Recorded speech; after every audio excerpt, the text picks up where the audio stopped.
먼저 정치권 핫플레이스로 떠오른 서울 양평간 고속도로 문제 먼저 만나보겠습니다.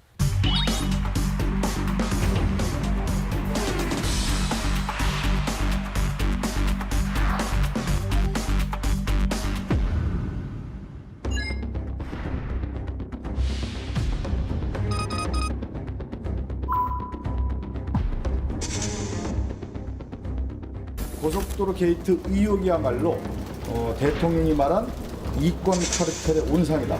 그냥 도로국에서 실무적으로 진행한 건데 문제제기가 돼서 저한테 보고를 온 거예요.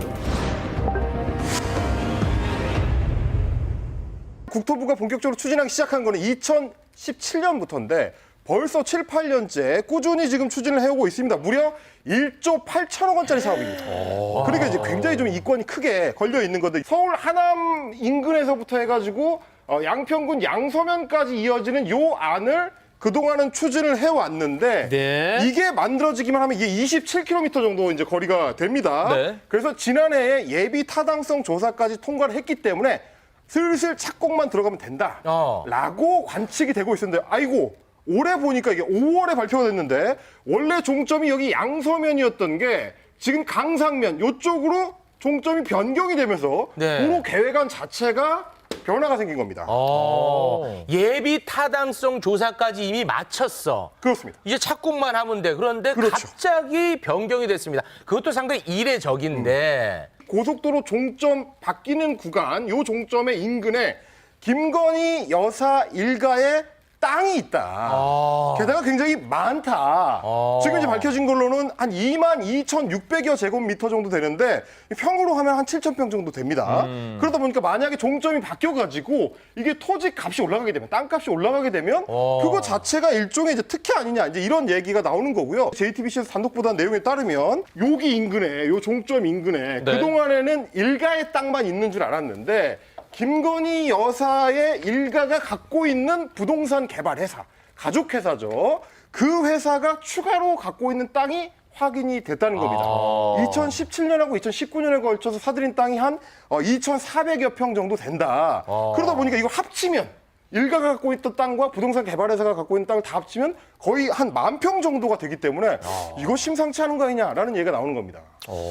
야, 이거 갑자기 변경이 됐는데 공교롭게도 거기에 김건희 여사 일가의 땅이 있더라. 이게 고속도로가 그쪽 가까이 가면 네. 뭐 좀 많이 좋아지는 건가요? 호재죠, 호재. 일단 기본적으로 없던 고속도로가 생기니까 아무래도 땅 주인들은 좋아할 수밖에 없을 텐데 네. 게다가 여기 서울하고 양평의 거리가 고속도로만 만들어지면 20분에서 많이 걸려서 30분으로 단축이 된다. 네. 그럼 보통 이 주말 같은 경우는 2-3시간씩 걸리던 게 네. 확 줄어드니까 그거에 따른 개발 이익이 많이 나올 수도 있다. 그러다 보니까 여기로 종점 변경한 정황이 좀 의심스럽지 않느냐라는 얘기가 나오는 거고요. 네. 사업의 총 책임자라고 할 수 있는 원희룡 국토부 장관 같은 경우는 이건 진짜 말도 안 돼. 허무맹랑한 얘기다. 라고 하면서 결백을 주장하고 있습니다. 강하게 부정한 그 목소리 직접 한번 들어보시겠습니다. 그냥 도로국에서 실무적으로 진행한 건데 문제제기가 돼서 저한테 보고를 온 거예요. 보고 받자마자 야 이래서 이 늘공과 어공의 차이가 있는 거구나. 그냥 즉각 원점 검토해라가 바로 지시를 했습니다. 그래서 이제 정무직 장관이 필요한 거예요. 이게 거기에 있었다는 그 자체로 벌써 사람이 프레임과 선입견에서 가는 거기 때문에 이런 건 하지 마요. 네. 실무진 판단일 뿐이다. 네. 근데 이렇게 큰 사업을 실무진 차원에서 이거 결정할 수 있는지도 좀 의문스럽고 그리고 이제 전면 재검토하겠다. 네. 전면 재검토하면 이제 아무 일도 없는 게 되는 건지 그것도 좀 궁금하네요. 그렇습니다. 그래서 이제 민주당 쪽에서 제기하고 있는 의혹의 핵심 중에 하나는 사실은 이게 국토부가 주도를 했거나 혹은 굉장히 좀 깊숙이 개입돼 있는 거 아니냐라는 겁니다. 근데 이제 원희룡 장관 같은 경우는 그게 아니고 이제 실무진에서 실무적인 검토를 한 거고 양평군 쪽에서 제안한 거에 대해서 우리가 이제 뭐 검토하고 받아들이고 이제 이런 거다라고 이야기를 했습니다만 이게 파볼수록 네. 그렇지 않은 것 같은 정황들이 나온다는 게 지금 야당의 주장입니다. 네. 국토부의 전략 환경 영향 평가 그러니까 준비를 해왔던 그 준비 보고서 내용을 봤더니 이미 최소한 지난 2월부터 강상면으로 종점을 바꾸는 안을 확정을 한 상태로 이 환경 영향 평가를 받으려는 준비를 하고 있었다. 이 얘기가 지금 나온 겁니다. 네. 지금까지는 이제 우리가 참으로 공교로운 상황에 대해서 살펴봤는데 네. 이렇게 갑작스럽게 종점을 옮기려는 이유가 있지 않겠습니까? 그래도. 서울 양평간 고속도로를 만들게 된 중요한 계기 중에 하나가 여기입니다. 두물머리. 서울 수도권의 유명 관광지 중에 하나죠. 그렇죠, 그렇죠. 주말이면 난리가 납니다. 네. 여기 연잎 핫도그 아주 맛있거든요. 그걸 먹기 위해서 몰려드는 그 수많은 차량들을 해소하기 위해서 이 근처인 두물머리 근처인 양서면으로 고속도로를 연결한다. 그래서 교통량을 분산시킨다. 네. 이게 원래 목적이었습니다. 네. 두물머리가 가장 중심에 있는 곳이었네요. 그렇습니다. 이 이 도로 사업의 핵심 만들어지는 데 있어서. 목적이었다라고 볼 수 체증 해소. 있겠는데 네. 근데 이렇게 종점을 변경하게 된 지금 보시는 것처럼 굉장히 좀 멀어지게 된다. 그러네요. 그러면 원래 목적하고 맞지 않게 된다라는 얘기가 또 나오는 거고 그리고 이렇게 변경을 하게 되면 고속도로의 길이 자체가 한 2km 정도 늘어나거든요. 그러면 추가 사업비가 최소한 1,000억 원 이상. 언론의 추정으로는 한 1,300억 원 정도는 추가로 들어가야 된다. 그러면 이게 경제성이 있는 거냐? 처음부터 다시 고민해야 되는 걸로 바뀌는 거 아니냐? 이런 여러 가지 정황들이 있다 보니까 이거 좀 애매하다라는 얘기가 지금 야당이 제기를 하는 겁니다. 야, 체증 해소에도 도움이 덜 되고 네. 비용도 더 많이 들고 그런데 왜 이렇게 바뀌었을까? 이거 참으로 계속해서 궁금하지 않을 수 없습니다. 게다가 이렇게 이제 바꾸게 되면 인터체인지라고 해가지고 이제 나들목 네. 차량들이 이제 들고 나고 하는 IC를 추가로 건설해야 된다는 이슈까지 있습니다. 그러면 공사비는 그만큼 더 드는 거고요. 공사비가 더 드는 거죠. 이제 그러다 보니까 이 종점 변경 그 자체가 과연 사업을 위해서 좋은 거냐 아니냐 여기에 대해서도 논란이 있다 보니까 변경과 관련된 아이디어가 어디서 처음 나온 걸까요? 그렇죠. 네. 변경 주체. 네. 그렇습니다. 지금 국토부가 얘기하는 거는 양평군이 제안했다. 우리가 한 게 아니고 양평군. 사업지에서 먼저 양평군이 얘기한 거다. 국토부에 제안했다. 윤 대통령이 작년 5월에 이제 취임을 하고요. 그 2달 뒤에 국토부에서 양평군 하남시처럼 이렇게 이제 도로가 지나가는 지자체에다가 의견이 있으면 내봐라. 이렇게 공문을 보냈습니다. 그걸 받아가지고 양평군에서 원래 종점이었던 양서면 대신에 바뀐 종점, 바꾸는 종점이 강상면으로 바꿔도 괜찮지 않을까라는 의견을 제시를 했다는 게 국토부의 이제 입장이었습니다. 양평군은요? 근데 거기에 대해서 양평군이 보낸 그 공문을 보니까 A4 용지 한 장짜리. 그리고 강상면으로 바꿔야 되는, 종점을 바꿔야 되는 이유로 설명한 게 300자 정도밖에 안 되더라. 달랑 한 장. 그러다 보니까 야당 입장에서 봤을 때 이거 너무 좀 급하게 뭔가 마치 오더를 받고 움직인 것처럼 정황이 좀 이상하다라는 지금 의혹 제기를 하고 있는 거고 네. 그리고 그 공문서를 보더라도 원래 이 종점이었던 양서면 쪽이 경제성이라든지 뭐 환경적인 영향이라든지 주민 편익이라든지 이런 게 조금 더 우수한 것처럼 적혀 있어서 그럼 굳이 바꿀 필요가 있었나? 라는 얘기가 또 나오는 겁니다. 그럼 말씀하시는 뉘앙스로 봤을 때는 종점을 바꾸려고 했는데 네. 바꾸려고 했던 주체가 아예 뭐 아무데도 없다는 거예요? 뭐예요? 양평군도 아니고 국토부도 아니면 누가 바꾸려고 했던 거예요? 일단 야당 주장은 네. 이제 국토부가 먼저 양평군에다가 종점 변경안을 제안을 하고 그거에 맞춰서 양평군이 응답을 서류를 했다. 응답한 거 아니냐 이런 의혹 제기를 하는 거고요. 추진되는 과정 자체가 너무 좀 급격하게 진행됐다라는 거예요. 네. 국토부가 공문을 보내고 8일 뒤에 양평군이 변경안을 제안하고 그리고 또 얼마 있다가 곧바로 그 변경안이 승인이 됐다라는 거니까 이거 너무 빠르다. 그럼 사실상 이미 약속된 그 대련 플레이 아니었느냐 이제 이런 얘기가 나오는 거고 종점 변경에 대해서 장관이 직접 개입했다라는 의혹까지도 제기를 하고 있습니다. 네. 바로 직전에 양평 군수를 지냈던 정동균 전 양평 군수의 이야기 들어보시겠습니다. 제가 얼마 전에 지역 경로당 회장님, 사무장님 보수교육 하는데 인사를 갔는데요. 네. 그 당시엔 김성교 의원이 의원 면직이 된 상황인데 축사를 하면서 서울 양평 고속도로 이야기를 하시더라고요. 원희룡 장관이 자기한테 전화가 와서 서울 양평 고속도로에 관련된 것이 강상면으로 하자고 그런 내용으로 통화를 해서 자기가 뭐 좋겠다 이렇게 이야기를 했다 이런 표현을 하길래 저는 깜짝 놀랐습니다. 정동균 전 군수의 말대로라면 오히려 원희룡 장관이 먼저 전화를 해가지고 이야기를 꺼낸 걸로도 들릴 수가 있는 거라고. 김선교 전 의원의 축사에 그런 내용이 들어있었다. 그런 내용이 들어있었다라는 거죠. 이제 반면에 이제 김선교 전 의원 같은 경우는 본인이 먼저 제안을 한 거다라고 오늘 보도자료를 이제 내놓기는 했습니다. 어쨌든 이 사안에 대해서는 조금 더 명확한 좀 규명이 필요해 보입니다. 왜냐하면 대통령이 작년에 취임을 하고 그리고 양평 군수가 바뀌고요. 그러고 나서 이 사업의 방향이 확 틀어지게 된 거기 때문에 그러다 보니까 이 부분에 대해서는 이 명확한 규명이 필요하다. 게다가 말씀하셨던 김선교 전 의원 같은 경우는 삼선 양평 군수를 지냈고 대선 기간 동안에 문제가 제기됐던 양평 공흥지구 특혜 의혹, 대통령의 장모인 최은순 씨가 개입되기도 했었던 그 문제인데 이 건에도 연루됐다는 의혹이 있었습니다. 그러니까 여러 공교로운 정황들이 지금 이 사안으로 지금 모이고 있기 때문에 대통령실이든 여당이든 명확한 좀 규명이 필요하지 않을까 네. 이렇게 생각이 좀 됩니다. 이 건은 대통령실에서 입장을 좀 내야 될 것 같은데. 일단 직접적으로 대통령실에서는 입장을 아직 밝히지는 않았는데 오늘 이제 네. 여당에서 밝힌 바로는 대통령이 이 사안에 관여한 일 자체가 아예 없다 이렇게 지금 내놓은 상황입니다. 그러나 저의 이제 현장 소장으로서의 이틀간의 이제 이력으로 생각을 해봤을 때 더 논란이 커지기 전에 오히려 적극적인 해명이 필요하다. 더 명확한 설명이 필요하다. 질문에 대한 명확한 답변이 필요하다. 이런 말씀 좀 알겠습니다. 네. 이 건에 대해서 정치권에서는 어떻게 보고 있는지 바로 또 저희가 이야기 나눠보도록 하겠습니다. 소장님 오늘 고맙습니다. 감사합니다. 고맙습니다.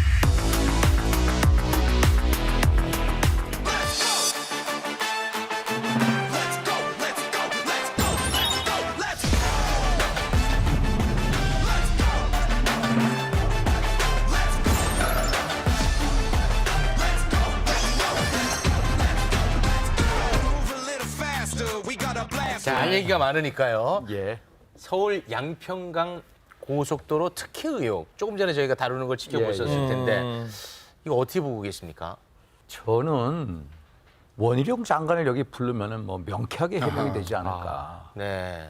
지금 열심히 섭외 중이긴 합니다. 예, 원희룡 장관이 나와서 명쾌하게 해명하면 끝날 문제다. 네. 제가 이렇게 보니까 고속도로 노선이 예타 이후에 변경되는 예가 많습니다.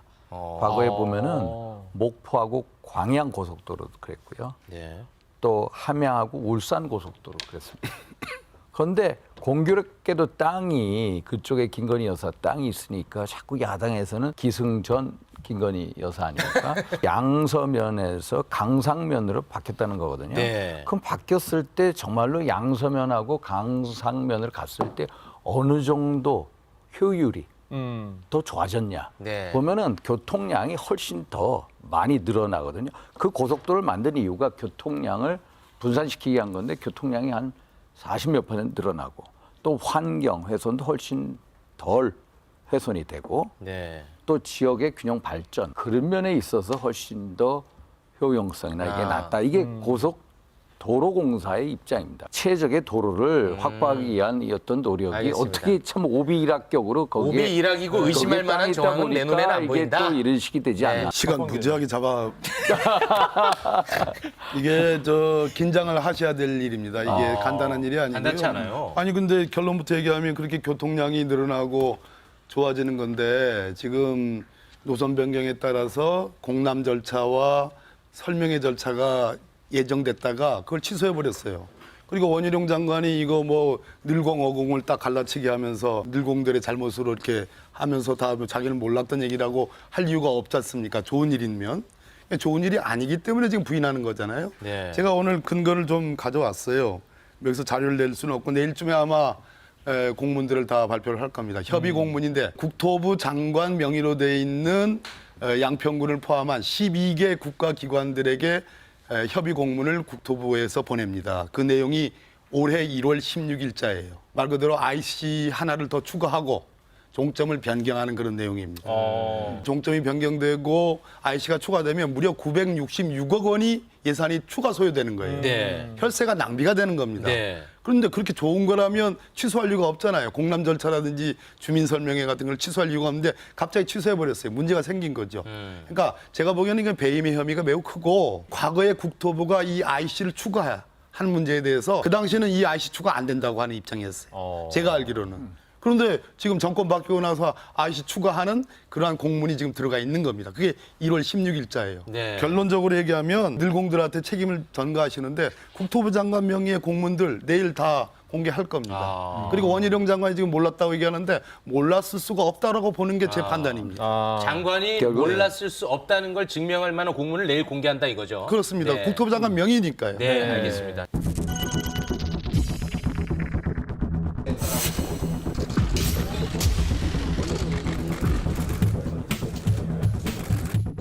수천 수만 킬로를 돌아오는 물을 가지고 민주당이 혼란과 선동을 조장하는 것은 과학의 문제도 외교의 문제도 아니라 정치적 속셈이라는 반전입니다. 국민의 수준을 우습게 보는 괴담 선동 정치는 이제 반드시 끊어야 합니다. 아무리 좋은 포장지로 포장을 해도 후쿠시마 오염수 해양 투기는 100% 대한민국의 국익을 침해하는 행위입니다. 반드시 막아내도록 총력을 다하겠습니다. 민주당 의원들은 총력전에 나서겠다면서 오늘 오염수 방류 저지 결의문을 채택했습니다. 내일은 민주당 의원 모두가 1박 2일 철야 농성도 하는데 박범계 의원님도 참석을 물론입니다. 예, 당연합니다. 하시는 거죠? 전 일본도 예. 갑니다. 예, 일본도 가요. 10일에 일본에 가서 12일 날 돌아옵니다. 일본은 방류를 하기 위해서 지금 시간 타임테이블만 좀 보고 있는데 당연하죠. 막을 수 있다고 보시는 거예요? 막을 수 있죠. 왜냐하면 지금부터 시작입니다. 이게 최소 30년 동안 방류하는 일들이고요. 네. 윤석열 정부 입장에서는 거의 다 입장이 정해진 것 같아요. 네. 집권당인 국민의힘 수석 대변인이 IAEA 깡통 보고서 나오니까 뭐라고 그러냐면 겸허히 수용한다. 네. 겸허히 할 일이 따로 있죠. 어떻게 이것이 겸허히라는 표현을 씁니까? 그래서 시험 방류라든지 초기 방류는 못 막을지언정 우리가 국제해양법재판소에 정부로 하여금 제소하라라고 촉구하고 있고 지금 뭐 중국 또 태평양 연안 국가들 또 아세안 국가들이 다 반대하고 있습니다. 이런 국제적인 연대를 통해서 과연 일본이 어디까지 방류를 강행하는지 네. 저는 충분히 막을 수 있다고 생각하고 여당과 또 연대하면 더 효율적이지 않겠습니까? 그러면 더욱 좋은데 아까 말씀드렸듯이 IAEA 보고서를 겸허히 수용한다. IAEA 보고서라는 게 뭐냐면 최초 이 아이디어를 IAEA 국제원자력기구의 사무총장이 일본인이었던 시절이 있습니다. 네. 그분이 사무총장 할 때에 아이디어를 제안했고 네. 그것을 받아서 일본 정부가 정식으로 IAEA에 의뢰를 한 거예요. 말 네. 그대로 짜고 치는 고스톱 같은 겁니다. 가장 중요한 거 알프스라는 그게 있지 다이종 제거 않습니까? 설비. 예. 그 설비 예. 있지 않습니까? 음주운전으로 따지면 음주운전을 체크하는데 음주운전 체크기가 고장이 난 거랑 비슷해요. 네. 그거 자체의 검증이 안 돼 있다는 겁니다. 네. 그런 두 가지 문제로 인해서 이거는 절대로 수용해서는 안 되는 건데 이럴 때 국민의힘하고 이거 같이 해가지고 말 그대로 진짜 국익을 하여튼. 위해서 네, 네. 국익을 위해서 우리 이걸 막아야 국민의힘은 됩니다. 언제든지 협조할 네. 용의가 있다. 아, 네. 근데 윤상현 의원님만 그러신 거예요. 근데 야당의 자세가 너무나 안타깝다. 어떤 라는 안타깝다. 말씀을 드립니다. 네. 이게 2021년 4월 일본이 방류 결정을 합니다. 그런 다음에 7월 달에 IAEA에서 국제원자력기구의 안전성 모니터링 팀을 만듭니다. 그게 11개국이 들어갑니다.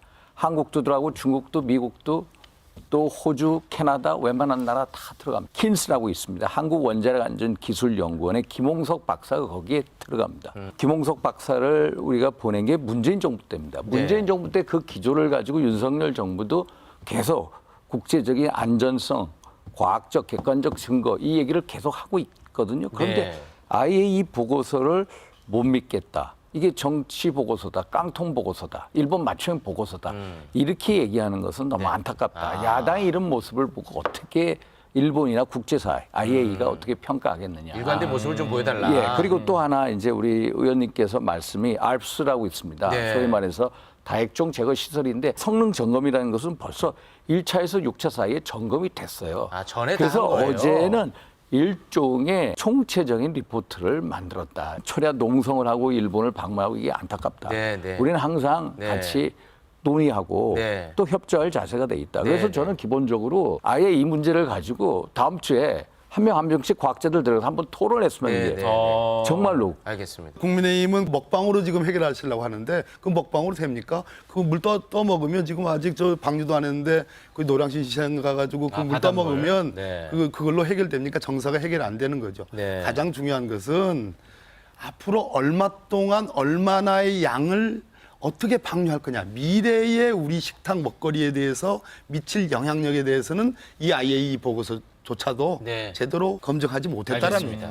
국민의힘에서 일본 오염수 방류에 대해서 반대하지 않는 걸 넘어서 뭔가 좀 찬성하는 듯한 느낌. 이게 방류가 되면 우리나라에 어떤 이득이 있는 거예요? 찬성하는 게 아닙니다. 아, 찬성은 아닙니까? 절대로 찬성하는 아, 게 찬성은 아니죠. 아니군요. 네. 우리는 이 문재인 정부 했던 기조 그대로입니다. 정의용 외교부 장관께서 2021년 4월 네. 대정부 질문 답변에서 뭐라고 했냐면 국제적인 IAEA 등 국제적인 기준에 맞는 절차를 따른다면 굳이 반대하지 않는다. 우리가 일본을 대변하는 게 절대로 아닙니다. 네. 우리는 우리 국민을 대변합니다. 과거에 광우병 사태, 사드 사태 보시지 않았습니까? 얼마나 괴담 때문에 선동이 되고 사회적 비용을 높게 치르지 않았습니까? 그래서 우리는 일본의 입장을 지지하는 게 아니라 네, 네. 굳이 반대하지 않는다. 네, 네. 이런 입장이다. 근데 네. 그게 지나쳐서 아까 우리 겸허히 의원님 말씀 수용하는 먹방을 하고 뭐 이런 거 바닷물. 수조물을 먹방을 먹고 하고, 그러니까 네, 이거는 바닷물, 너무 바닷물. 오버했다. 아니 윤상현 의원님은 비교적 평가할 만해요. 그런데 예. 전체적인 국민의힘이 아까 제가 수석 대변인 논평 얘기했죠. 겸허히 수용한다. 즉 방류를 찬성하는 듯한 그런 입장이라는 건 국민이 다 알고 있어요. 문제는 이 IAEA 보고서의 진정성을 신뢰하게 되면 후쿠시마산 수산물의 수입을 금지하는 것을 깰 수밖에 없습니다. 그거를 수입을 허용할 수밖에 없는 넌센스에 빠진다. 네. 이 말씀을 분명히 드리기 때문에 그것이 더욱 중요한 문제다. 바로 일본이 치고 나올 겁니다. 이 수산물 수입 재개하라고. 수입을 금지할 내일 모레- 명분이 없어진다 이런 내일 모레 말씀이죠. 저 일본 기시다 수상이 저 윤석열 대통령을 만날 거 아니겠어요? 네. 이도 IAEA 보고서 이번에 그거 겸허히 수용한다고 그랬지 않냐? 그러면 우리 수산물 그 후쿠시마산 수입 허용하는 게 맞지 않느냐라고 치고 나올 겁니다. 그럼 뭐라고 우리 답을 대통령 하겠습니까? 엄청 화내시죠. 자, 여기서 외교통. 엄청 화내시죠. 외교통. 예. 우리 박범계 의원님 말씀 맞습니다. 과학적 논리로 보면은 맞아요? 후쿠시마 오염수 방류에 문제가 없다면은 과학적으로 거기에 나오는 수산물도 문제가 없는 거 아니냐. 이런 식으로 나올 수입 안 수밖에 한다며요? 없다. 그런데 네. 문제는 뭐냐면 국민적인 안전에 대한 우려입니다. 국민들이 이거에 대해서 안심을 못하면 안심이 안 되면 정책 영역에서는 절대로 이것을 수입을 못합니다. 국민분들이 안심을 하지 않는 한 이것은 끝까지 간다. 네. 이런 말씀입니다. 알겠습니다. 결국 옹호하는 거예요. 네, 알겠습니다. 이리 들어보나 저리 들어보나 옹호하는 거예요. 알겠습니다. 누구를 중요한 문제가 또 있어요. 방류를 옹호하는 거다 이거. 예. 저 오늘 방통위에서 KBS 수신료 분리징수 시행령 개정안을 통과시켜버렸습니다. 네. 이제는 뭐 사실 절차만 남은 거죠. 아, 이거 어떻게 보고 계시는지 궁금합니다. 정치권에서는. KBS가 훨씬 더 개혁적이 되고 여러 가지 내부적으로 정리할 것이 있으면 정리해야 된다. 그러나 공영방송으로서 지난 42년 동안 네. 수신료가 동결돼 있습니다. 2,500원으로. 2,500원으로 동결. 예. 영국의 BBC가 내는 그 저 수신료가 얼마쯤 되는 줄 아십니까? 30만 원 정도 1년에. 그러니까 한 달에 22,000원 네, 네. 꼴입니다. 독일도 22,000원 예. 꼴. 일본은 13,000원. 우리나라보다 훨씬 높죠. 근데 영국도 이 수신료 폐기 문제 뭐 이 문제가 제기됐습니다. 그러나 제기가 됐다가 2027년까지 제가 알기로는 그것이 연기가 됐습니다. 왜?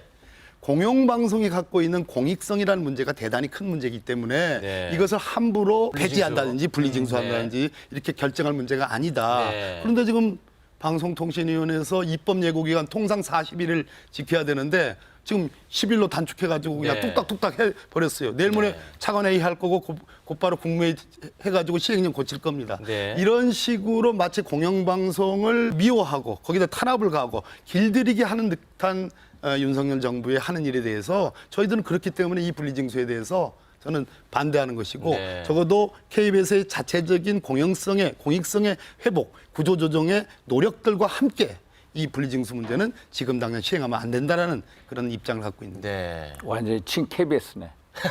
아유 KBS ETV죠. ETV 두 분 나아질 수도 있는 거예요. 아, 국민의힘에서 지금 근데 이제 우리 ETV 박범계 없앤다고 우리 그래가지고. 네. 말씀하신 것 같이 KBS 수시료 2,500원. 독일 같은 경우에는 한 10배. 22,000원. 10배. 일본 같은 경우는 5배 높아요. 아주 쌉니다. 근데 제가 보니까 우리 대한민국의 1인 가구가 몇만 가구인지 아십니까? 점점 늘어나고 있는 건 700만 예. 가구입니다. 전체 가구의 아유. 33% 넘습니다. 1인 가구 중에 TV 수신기가 없는 가구도 되게 많아요. 네. 근데 통합적으로 무조건 울며 겨자 먹기로 돼. 이게 잘못됐어. 그래서 문재인 정부 때도 예를 들어서 노웅래 의원, 박주민 의원들이 방송법 개정안을 계속 냈어. 분리징수하자고. 네네네. 분리징수하자. 네. 또 그때 이 청와대 국민청원에도 20만 명이 청원을 아, 했어. 그거 사실입니다. 이게 전부 다 네. 했어요. 그런데 요번에 우리 윤석열 정부에서 이제 대통령실에 국민청원 해보니까 막 97%가 이걸 찬성을 하는 거예요. 그래서 저는 이게 분리징수 이 문제의 본질은 뭐냐? 네. KBS의 문제다. 어떤 경영의 방만성, 네. 또 효율적인 방송 콘텐츠 이런 문제를 통해서 공영방송을 바로 세우는 계기로 만들자. 저는. 네, 알겠습니다. 그래서 문제의 본질은 수신료 분리징수가 아니라 정말로 이 공영방송 KBS를 바로 세울 수 있느냐. 공공성 강화. 공공성을 알겠습니다. 강화하고. 더 라이브는 어떻게 생각하십니까? 그런 측면에서. 어? 더 라이브는 더 어떻게 라이브 좋죠. 와, 더 라이브 좋습니다. 우리 두 분 밥그릇 아닙니까? 네, 더 자, 라이브 봐봐요. 좋습니다. 네. 한마디만 더 하면 예, 예. MBC 사태가 있었지 않습니까? 날리면 바이든 사태. 아, 네. 수사받고 뭐 무슨 감사하고 지금 그러지 않습니까? 더 나가서 지금 방송통신위원회 감사하고 수사하고 그 한상혁 위원장 면직 처분해버리고요. 거기다가 지금 이제 KBS 분리징수 문제가 있었습니다. 이런 것들이 한꺼번에 이렇게 같이 굴러 돌아가는 거거든요. 네. 그랬을 때 국민의 입장에서 또 야당의 입장에서 볼 때 이것은 민주주의를 위협하는 것이고 네. 말 그대로 언론에 대한 재갈 물리기 아닌가 네. 하는 우리는 의구심을 갖고 있다. 네, 네. 그렇기 근데 때문에 이것은 이제 잠시 뜨거운 것을 좀 식혀서 좀 상당한 토론을 해가지고 네. 천천히 해도 늦지 않다. 알겠습니다. 라는 말씀드립니다. KBS 문제 얘기한다고 또 말 끊는 것처럼 보일까봐 아주 예. 곤혹스러웠는데 시간이 한참 시간, 지났습니다. 예. 여기서 마무리 짓겠습니다. 예. 두 분 대단히 예, 고맙습니다. 감사합니다. 고맙습니다. 예.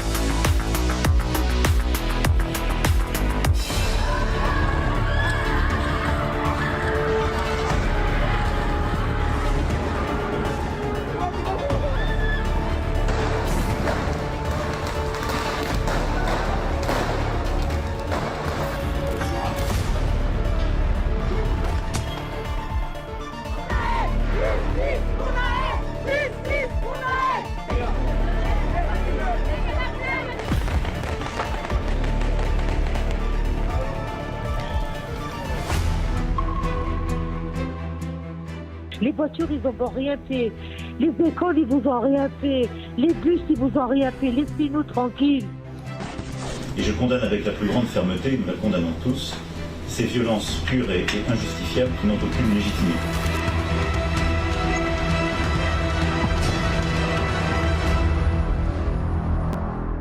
자세한 이야기 문희정 국제정치평론가와 나눠보겠습니다. 어서 오십시오. 네, 안녕하십니까. 네.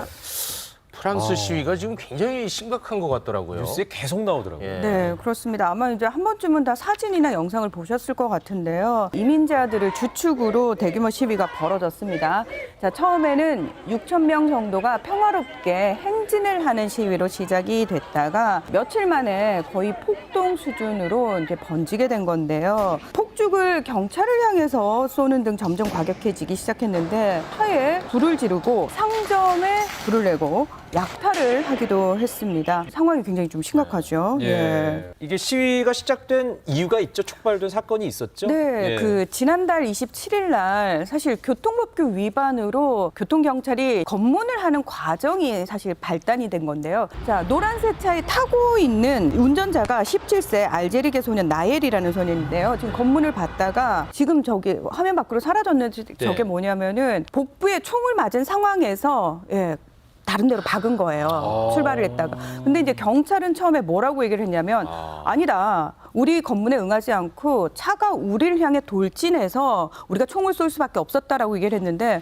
마침 저 당시 영상을 찍은 분이 계셨던 거예요. 그래서 SNS에 그게 아니다라고 당시 상황을 올렸는데 그걸 보면서 사람들이 이제 굉장히 많이 분노를 하게 된 거죠. 사건도 사건인데 거짓말에 한 번 더 분노를 했나 보군요. 네. 그렇습니다. 예. 이번에 그 사건 당사자가 이제 10대다 보니까 27세 알제리계 예. 소년. 10대 분들이 또 집회 현장에 많이 나오고 있다고요. 그렇습니다. 특히 이번에 좀 주목해 봐야 될 부분이 뭐냐면은 아랍계와 아프리카계 이민자 2세들. 주로 이제 그 친구들이 시위대를 주축으로 하고 있다라는 부분입니다. 네. 특히 이제 공격 대상이요. 지금 상점이에요. 좀 비싼 물건을 파는 상점이라든지 경찰서, 뭐 구청, 도서관, 학교 같은 관공서거든요. 이 친구들이 SNS에 어디서 시위하자 이렇게 올리면은 기습 공격을 감행하는 식으로 지금 진행이 되고 있는 상황입니다. 상점 약탈을 하면 이 장면까지도 이제 본인들이 직접 찍어가지고 SNS에 올린다는 거거든요. 특히 이제 관공서라든지 공공시설에 대한 공격이 굉장히 많아요. 이건 다시 말해서 공화국의 상징, 공권력에 대한 대항의 의미가 좀 더 많이 담겨 있다 이렇게 읽을 수 있습니다. 네. 이렇게까지 이제 촉발된 거는 이번 사건 이전에 무엇인가가 좀 많이 쌓여 있었나 보군요. 오랫동안 쌓여있던 이민자들의 분노가 좀 터져 나온 거다 이런 얘기들이 상당히 많은데요. 왜 그런 거죠? 프랑스 인권 시민단체가 조사를 해봤더니 흑인 또는 아랍계 청년들 같은 경우에는 다른 인구 집단보다 경찰 검문에 당할 확률이 최소 20배나 높다. 심지어 아까 교통경찰이 검문하는 과정에서 사실 총까지 쏠 이유는 없거든요. 그런데 이런 식으로 사망한 사람들이 거의 대부분 흑인 또는 아랍계였다라는 겁니다. 이거는 예. 진짜 통계만 보면 진짜 완벽한 그냥 차별이 많네요. 그러니까 실질적으로 본인들이 느끼는 건 더 크게 느끼겠죠. 뭐 그렇겠죠. 예, 네. 저희는 뭐 통계로 보니까 근데 네. 당한 사람 입장에서는 우리는 늘 그런 걸 당해왔어라고 이야기를 하고 있다라는 거죠. 자, 예전에도 사실 좀 비슷한 시위가 있었는데요. 2005년도에 말 그대로 프랑스 대폭동이었습니다. 네. 자, 이때가 국가 비상사태를 선포할 정도로 굉장히 큰 거였는데 저 청년들이 그냥 흑인이었다는 이유만으로 경찰의 검문을 하도 받으니까 멀리서 경찰 보이니까 그냥 도망을 가다가 감전사고로 사망을 하거든요. 변전소 담 넘다가. 그렇습니다. 예. 자, 그러면은 경찰이 곧바로 안전조치를 했어야 되잖아요. 그런데 거짓말을 또 했어요, 이 당시에. 이 소년들이 범죄에 연루가 됐다. 근데 결국은 아닌 걸로 밝혀졌거든요. 그래서 3주간 말 그대로 엄청난 폭동이 벌어졌고요. 그러니까 거의 수년에 한 번꼴로 이런 일들이 지금 벌어지고 있는 것 같습니다.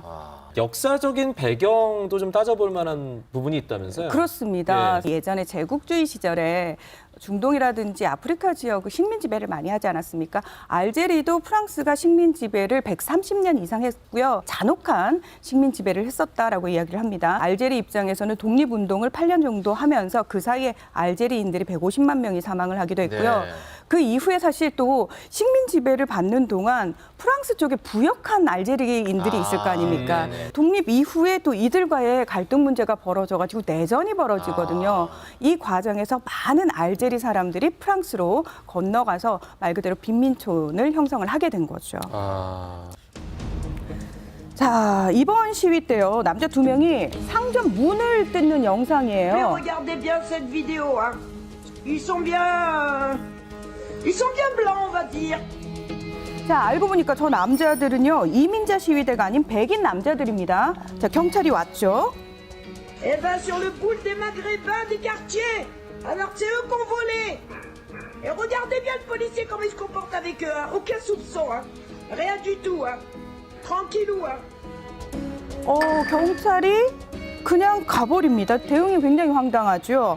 그 남자들은 또다시 하던 일, 상점을 터는 일을 계속합니다. 자, 이런 영상들이 SNS상에 퍼지면서 지금 갈등이 더 심각해진다라는 겁니다. 이민자들의 삶이 어떤지 좀 들여다볼 수 있을까요? 자, 2021년 기준으로 프랑스에서 이 이민자들의 비율이 한 10% 정도 된다고 네. 하거든요. 한 이제 650만 명에서 700만 명 정도 잡힌다라고 얘기를 하는데 이들이 이제 주로 살고 있는 곳이 대도시 주변의 외곽 지역이라는 거예요. 네. 박리외, 박리유 뭐 이렇게 부르는데 네. 사실은 이번에 총격 사건이 발생한 곳도 박리유라는 지역입니다. 아무래도 인프라가 상대적으로 좀 낙후가 된 지역도 많고요.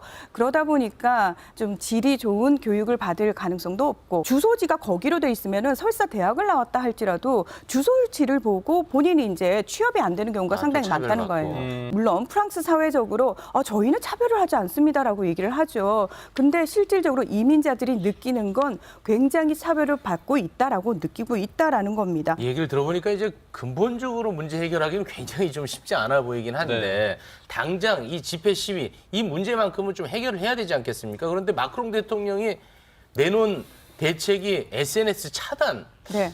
뭐 어떤 의미가 있는 거죠? 그러니까 SNS를 통해 가지고 집회가 이제 구성이 되고 여기에 또 올리고 하니까 이거를 차단시켜 가지고 그러니까 시위를 통제하겠다. 라는 식으로 얘기를 하고 있고요. 일부 우파 정당에서는 시위에 참여한 청소년들의 부모에게 벌금을 매기겠다. 이런 얘기까지도 하고 있거든요. 사실 마크롱 대통령이 2017년에 취임한 이후로 굉장히 많은 시위가 벌어졌고 그때마다 경찰이 강경 진압을 해서 굉장히 많은 문제가 됐는데 그러니까 실제로 뿌리 깊은 인종차별 문제인데 이걸 해결할 어떤 대책은 내놓지 않고 본질을 벗어난 대책을 내놓는다는 거죠. SNS를 차단한다? 민주주의 국가 프랑스에서 이게 가능한 일일까요? 네.